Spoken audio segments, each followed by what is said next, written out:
Miami Condo Mondays is a live podcast on the first workday of the week at 4 p.m. South Florida time.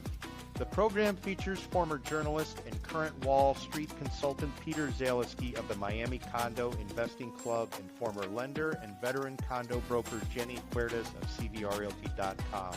Recorded weekly in greater downtown Miami, this 1-hour discussion will provide a refreshing and sometimes controversial perspective on the state of the South Florida condo market from a pair of seasoned real estate professionals who do not always agree. The program won't tell you what to think about the South Florida condo market, but will give you something to think about before buying, selling, taking listings, or financing units. This podcast is not authorized by the Miami real estate industry and will quite possibly annoy many of its figureheads. Welcome to this week's episode of Miami Condo Mondays, broadcast live on the social media accounts of Peter Zaleski and Jenny Huertas. Happy Monday, Miami. This is Miami Condo Mondays, a real estate podcast about what's going on in the Tri-County South Florida region of Miami-Dade, Broward, Palm Beach County. Today, we're talking about the best market for investors in all the land. We're talking about Broward County, you know, the home to Fort Lauderdale, Pompano Beach, Hollywood, Hellendale, Tamarack, Margate, Davie, the Sawgrass Mills Mall, the Florida Panthers, who won back-to-back Stanley Cup championships. Talking about all of it today. We're talking about where investors need to be focusing their attention if they want to buy a condo in this market today. I'm Peter Zaleski, condo consultant, expert witness, founder of the Miami Condo Investment Club, joined here by my partner, my co-host, the broker-owner of CVR Realty, Jenny Huertas. Check out her website, CVRRealty.com. Jenny, how's it going? Hey, Peter, happy Monday. Happy Monday indeed. Jenny, last week, final week of 2026 World Cup, with 48 countries all over the world.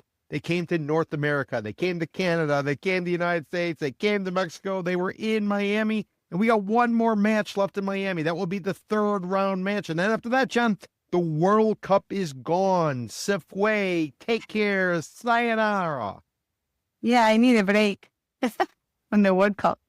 Actually, I have friends from all over the world, so each day since my team doesn't play anymore, so I had to support somebody else. And so who do we got left? We got Spain. We got France. Argentina, although Argentina got a little bit of a Controversy distance, there. let's say. Yeah, from the headquarters. We got England. They took down Norway in an epic match here at Hard Rock Stadium up there in Miami Gardens, right on the border of Broward County. And the last team is Spain, England, Argentina. Yeah, those four. Yeah, but what was the fourth one? Spain plays France, and Argentina plays England. France. So we got a heck of a combination of matches that are coming up. Jenny, you know what's kind of interesting is Miami's hosting the third place match. So basically tomorrow on Tuesday, as well as Wednesday, they're going to go ahead. They're going to duke it out. They're going to figure out who are the two finalists that'll play in the championship. And then the losers of the Final Four, they're going to play in Miami. You know, it's going to be a pretty good match regardless who it is. Remember, Spain, France, England, and Argentina. You know how much those tickets are for the third place match? $1,400, Jen. I saw that. $1,400. Don't get me wrong, it's not cheap, but it's about it's about 30 cents on the dollar, if you will, for what that Colombia-Portugal match was. Exactly. It's a bargain. I saw it. I saw the ad. Because I'm going down, so I'm gonna check it out, and it's like $1,500. Oh, so cheap. So cheap. Still $250 for parking. So, you're still dropping $5,000 to go there if you're going to buy anything or drink anything. They're not letting you bring anything in the stadium, so they are going to charge you. So the World Cup, all of the organizations, all the clubs, all the countries, so they can all kind of wet their beak. So that's the way it played out, John. Yeah, it is what it is. It's been an interesting World Cup. So give us your projection. How does it play out? England versus Argentina. What do you say? I don't know. The truth, I don't know. Depends on who's going to be the referee.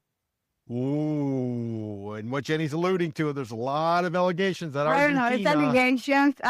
They're totally unnecessary because Argentina is an amazing team.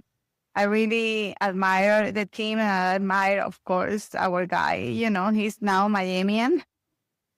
Mr. Messi. Messi. And but it's completely unnecessary. If there is, I saw a couple of matches that I saw again, and I saw a couple of goals that they were definitely favorable for them. And Cape Verde, yeah, Egypt, maybe yes, Switzerland, maybe. yeah. On all of them, there were calls that they were really controversial, and it's very sad because in reality, Argentina has an amazing team that can make it again in the back-to-back championships. Yeah. But I like Spain. I like Spain a lot because there's a lot of young kids. They look like 17, and there is a great team. So I like them all. I mean, to be honest. Yeah. Tell me Miami would not have been a better host for the championship game rather than New York. They're playing in New Jersey. Jenny, they're playing in the reclaimed swamp of New Jersey, not even in New York City. Or what about Mexico? I mean, so much was made of the stadium in Mexico, the Azteca in Mexico City. That would have been a much better venue. They're going to play in a cookie cutter, generic, no personality type of stadium where they could have played anywhere in North America. I mean, Mexico City would have been a perfect place. Miami would have been a perfect place. Instead, they settled on New York. They just have to give something to somebody else because, things are being planned in a certain way. We all know that. And favorite teams also have an easier path than newer teams to reach the final. Not just Argentina, all of them. They will go in front of teams that are less experienced and they're new on this. That's why everybody looks for the underdog. I was rowing with them, Miami Beach. I was all over the place with the Norwegians. Yeah, I went there and poor guys, they were definitely melting. It was like 100 degrees. I don't know. It felt really hot. That was after the Spain game that I went to watch it in a place in Sunset Harbor, and then hey, why we don't go to see the Norwegians doing that? And it was just so much fun. I mean, for me, it's like going to a country without having to go. It's just like you see all these people from everywhere, and it's a lot of fun. I love the World Cup, and if you had the chance to be the host, why not to take advantage of that? I do work, actually. I work around the times where I can, and that's the beauty of being a real estate broker, that you can actually make sure that, I mean, if it's impossible because you have an important client, then it's impossible. But if you can go and experience in a real place. I went to watch Argentina at Graciano's in Murray Park, which is a huge space. They took took part of the mall, and it was a lot of fun. And they had the people chanting and the music, and it was an experience. I never experienced a game in Argentina. I heard it's incredibly loud and everything, and it was a lot of fun. And then you go to Norway and you check for a place that the Irish or people like that go, or English people. So you're always looking for the ethnic place of that country, and I recommend that to anybody. It's a lot of fun. Well, and what they're saying, Jen, there was just there was a report that came out, or there were some questions that were asked of the leader, the head of FIFA, the one who gave President Trump the Peace Award, first ever Peace Award from FIFA. So the question was asked, listen, the World Cup went from 32 teams to 48 teams for this one, so they can have a bigger pool. They can make a lot more money, and they can integrate some of the those organizations that were kind of on the cusp. And we saw that it was a tremendous success. So now what they're talking about for the next World Cup in 4 years, it's 60 teams, 6-0. Yeah. 2 World Cups ago was 32. This one is 48. They're taking it to 60. Yeah, I don't agree with that. Is it about competition? Is competition what's driving it all? Or what would you say, Jen? Money. It's always about the money. Everything is about the money. Everything. So it's that why Messi supposedly is getting all the calls and Argentina's getting all the calls because it's good for business? Because that's what they're saying on social media. I mean, I'm a fan of Messi, but, sport is sport, and when every single call goes your way, you got to kind of wonder what's exactly going on. Yeah, it is. It is actually sad for football. I mean, we saw calls that they were corrected after the fact, but it doesn't mean anything because everything is done. So it's just sad for the sport. I try to focus on the part of the fun of the experience instead of the rules that have been broken. Because otherwise, I would definitely, as a football lover, I would probably not watch the FIFA World Cup. Interesting. And a final tip before we leave, and and that goes on the United States team. United States star got a red card, supposed to miss the next match. President Trump makes a call to the head of FIFA, the same guy who gave him the Peace Award, according to a press conference President Trump gave. He made a call. So what did they do? They suspended the 1-game suspension, which was the playoff round when the United States played Belgium and basically got its ass kicked 4-1, and they looked just horrible. So it's kind of all around. So anybody kind of likes fair sport, it kind of makes you question kind of what you're seeing. They're telling you to don't believe it. So but that's sort of a different story.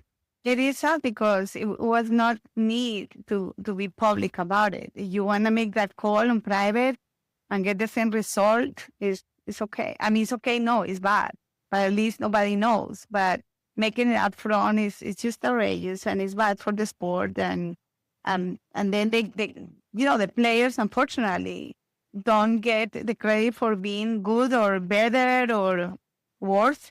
Whatever, in the case of the States and in the case of Argentina being such an amazing team, it's tarnished. They put in asterisks. Yes, they put asterisks, and then you gotta go back in history and say, let me check the videos. Now everybody's gonna be more curious about all these rules and all these super cameras that the one hair got out of the. It's just not that the football that I grew up with, where it was what it was. We couldn't even follow the ball because the screens were not a high definition. We're like, oh my God, what happened? Then a lot of the calls were like goals were null. Like for Colombia, they knew like 5 goals or something like that. And then you're celebrating, and then it's not a goal. So now every time your team scores a goal, you're like waiting like 3 minutes before you celebrate. It's really bad. It's sad, to be honest. It's bad. It's sad. And Jenny, you know what else it is? We're talking about the World Cup. We've been talking about the World Cup for 5 weeks. We're going to talk about it one more week. So we're not talking about condos. This is supposed to be a big time when everybody was coming to town. Miami was hosting 7 matches. As a result of that, our condo market was going to be saved. We're in a buyer's market. Everybody's going to come to town. They're going to look around. They're going to buy a condo. And you know what they all end up doing? They're partying in South Beach. They're doing the rowing. You got the Scots. They come rolling into town. They meet a ball and chain on Calle Ocho. They walk a mile north to the Marlins game. Everybody's talking about the World Cup. Nobody's talking about condos. Jenny, this was supposed to be a big driver of the condo market. That was one of the reasons why. I mean, I think tourism probably did pretty well, although in the opening week of the World Cup, a friend of mine came down and she was dropping $120 a night at a hotel called the Citizen M, or over there at Marybrook Village. That's 120 cheap. A night, the Friday of the World Cup opening, just to kind of give you context. So, we're going to have to go back. We're going to see the reviews, but so far, the numbers we're seeing, we didn't see any kind of bump. And last week, Jenny, you mentioned that this feels like a regular summer. It didn't necessarily feel unique, even though the World Cup was here. Although people's attention was focused on the World Cup, but they weren't necessarily going in looking at condos. Jenny, how hard was it to get a listing, an actual showing during the last 5 weeks or so? Were agents on the other side who have listings, were they readily available, or were they hung over from the night before, or were they too busy, going to set up to meet on Ocean Drive and celebrate whatever group was in town at the time? Fortunately enough, people here is not much into football or soccer. So, I mean, few of us are really into it, and the ones that are really into it, we if we can, we put we do the showings around the times. But actually, it was easy for me to set up showings. People was very cooperative because normally in the summertime, since it's just lower, people follow up, say what your client think, and things like that. So it's a good time to go see like taking a lot of better look to whatever you're looking for and making offers. That's what we're doing. And making offers, right, Jen? You know, Jenny, coming into the summer buying season, which goes from May through October, we look at the world, there's two seasons. There's wet and dry, there's winter and summer. Winter's going to go from November through April. That's the time when everybody comes to town for an event. They come here for a vacation. They come here to go on a cruise. They get the bug. All of a sudden, they want to buy a condo, whether it be for an investment, second home, and or maybe to relocate. Typically, once they find a place, by the time they go under contract and they close, it tends to be in the summertime. Summer tends to be the time when you have the diehards who've been looking. This is when they step forward and they transact. It's also a time when locals are buying. So there's less buyers in the marketplace, and that's why the World Cup was going to be so sort of crucial. As the market's playing out, we're still in a buyer's market. Inventory's coming down because you have one or two sellers out there. You have that seller who paid too much and they need a certain number. They're on the market. They're getting sick of the lowball offers. Remember, we've been telling everybody lowball, lowball, lowball. Then the other side is the people who are getting jammed up with the Florida Condo Association financial cliff. The rising cost of maintenance fee, the hefty special assessments, the pricey insurance premiums. Yeah. Those people need to get out. They are stuck on the market. Last time I looked, I think last week, we're looking at 280 days on average is what is up for condos on the market without selling. And these people are feeling the pressure. It's building the cost. That's in addition to affordability, in addition to gas prices, in addition to the Straits of Hormuz being closed again in a blockade by the United States government against Iran coming into place. So, Jen, you got a lot of moving parts, but this was supposed to be the time when we sold everything. And as we get in August, we're halfway through July. Next thing you know, August comes, Jen. Parents are taking their kids on vacation. They're not looking at condos, and also to Fannie Mae limited review, which is an ability to get a mortgage or a condo, especially one that might be kind of iffy because of all the costs and everything else. That's eliminated in August, Jenny. So sellers, if they didn't get out by now, I mean, what do they got to look forward to? September after Labor Day, maybe? I mean, what are they looking forward to? I think a lot of the local people is like actually they tend to agree or get into a contract in the summer, especially people that live in Miami. And this summer is crazy because all the facts that you just mentioned and the interest rate seems to gonna go higher. And it went higher today. Yeah. It went higher today. Yes. Because of Iran. Exactly. And that's not getting better. But cash buyers are quietly, negotiating places. But I think it's two markets. One is the market where the people actually can afford, and there is a market where the people have more money than that, and sellers are staying put, and they say, all right, there they go. Let me tell everybody. So today, the United States imposed a blockade again on the Straits of Hormuz. They're shutting down Iran because Iran doesn't want to play ball. They signed an MOU, Memorandum of Understanding, which basically means nothing. They never do. You do those in real estate. It's like an LOI. I intend to do this, but I may or may not, but I intend it. That's effectively what a Memorandum of Understanding is. I'm not a political negotiator, but an MOU is whatever. It's kind of like, okay, we sort of agree on this, and we'll see where it goes. But Jenny, because the United States government shut it down, Mortgage News Daily, this is the source that a lot of the media uses for documenting 30-year fixed rate interest. Their headline today is mortgage rates near 1-year high. 30-year fixed rate mortgage, John, 6.75%. 6.75%. We're going to 7 before we go to 4. You need minimum a 5 handle in order to jumpstart the housing market. 4 handles what Wall Street wants. You need at least a 5.